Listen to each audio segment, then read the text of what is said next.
Have you ever took a stand for something and expressed how you truly feel? And then were you attacked for it?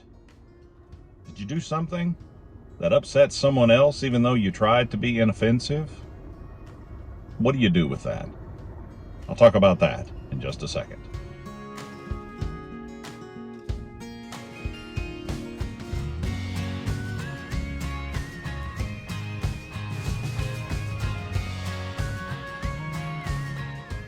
You know, being a Christian and being more, I guess one might say, conservative bent, not to make this political, and not about a political person or anybody in particular, but just being Christian and allying yourself with, say, for example, a pro-life stance or a pro-family stance or something like that, often brings a whole lot of heat.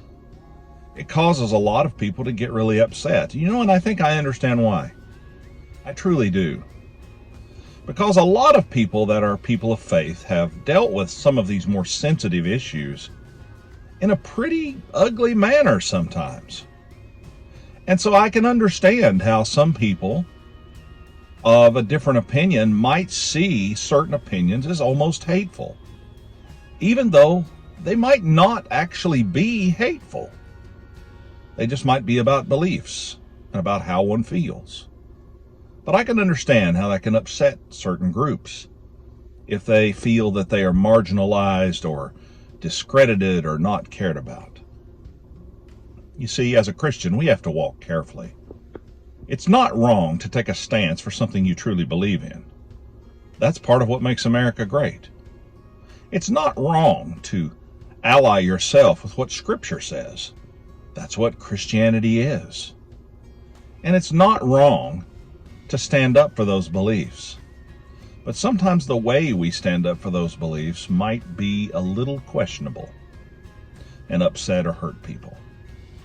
You know, when we really want to see how to go about something like this, we need to look to Christ. Look how he handled people.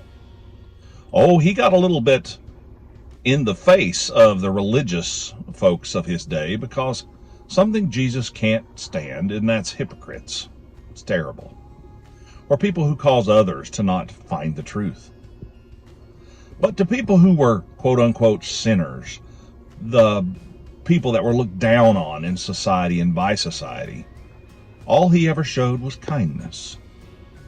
If someone came to him and said, hey, I need you to help me, he would say, I'll come. I'll go to your house.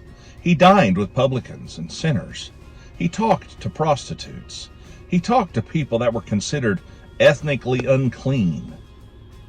He talked to lepers. He touched them. My point is, sometimes our message needs to be given with what God has told us to do, what Jesus had distilled the law down to. By this, other men will know you're my disciples, that you have love for one another. The greatest commandment, he said, love the Lord your God most with everything you have, and love your neighbor as yourself. And I think that sometimes is what we mess up and miss. I think that's the thing that we sometimes present that the world just doesn't seem to understand.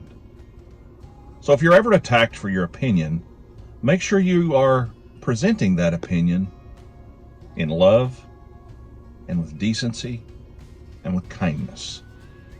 It'll get you a whole lot farther. Hey, have a great day. Be kind to each other. See you next time.